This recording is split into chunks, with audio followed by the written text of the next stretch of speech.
السلام عليكم ورحمة الله تعالى وبركاته مشاهدي الكرام، إلى موضوع حلقتنا هذا اليوم التحليلية، وإن شاء الله اللي تركزنا على الموضوع ديال مباراة المغرب مع كندا.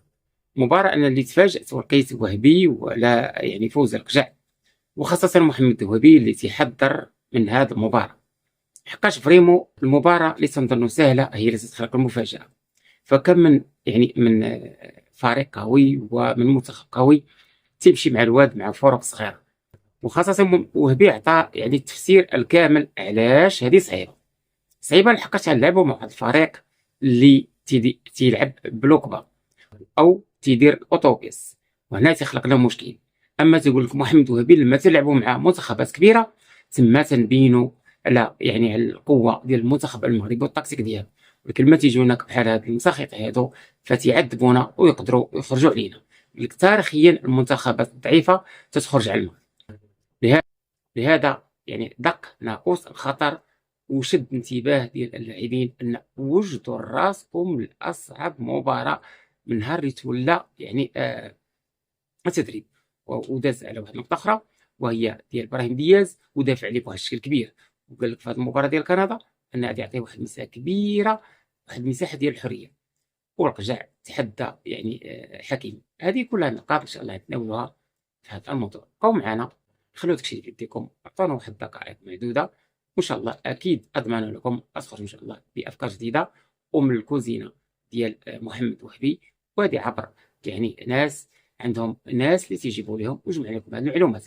مشاهدي الكرام، عشاق الكره المغربيه في كل مكان، واش مستعدين اللي جاي؟ دابا دخلنا المعقول، واللعب ولا في نيفو اخر. حنا اليوم ماشي قدام ماتش عادي، حنا قدام امتحان حقيقي. الروح القتاليه ديال الاسود، الكل كيهضر على التاهل والكل كيشوف في الافق مواجهات كبيره، ولكن واش نسينا بلي الطريق كيدوز من واحد المحطه سميتها كندا؟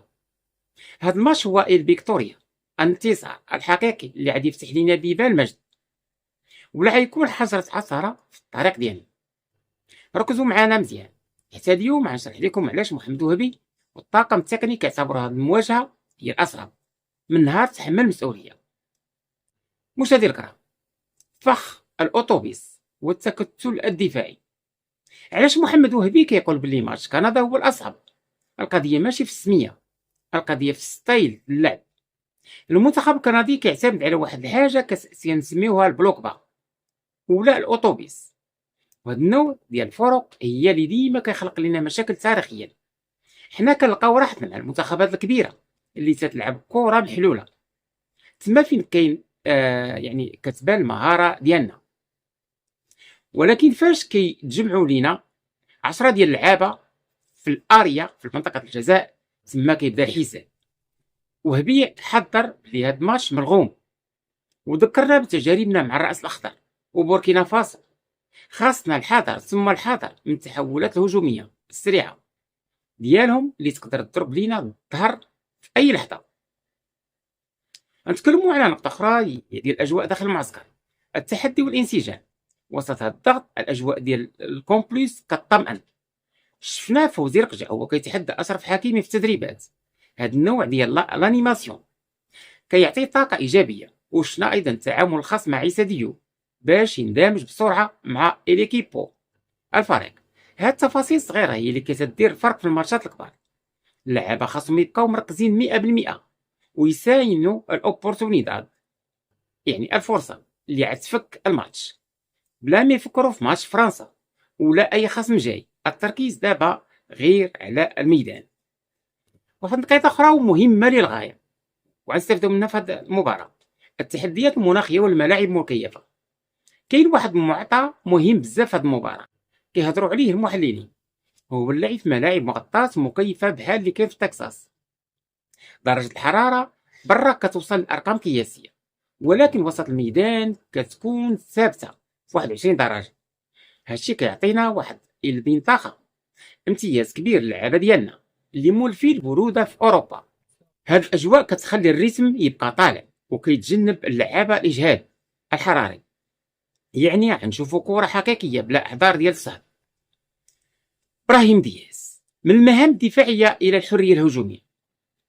نجيو دابا لجوهره ابراهيم دياز. محمد وهبي كان واضح يعني ودافع على ابراهيم قوه، قال بلي دياز قايم بواحد الدور دفاعي جبار ومنضبط تكتيكيا لواحد الدرجه ما كتصورش، ما يتصورهاش العقل. ولكن الجديد هو ان في ماتش كندا كاين توجه باش تعطاه حريه اكبر، دياز غيكون عنده ليبرتار الحريه باش يدخل لمنطقه الجزاء ويطلب الكره في بلايص خطيره.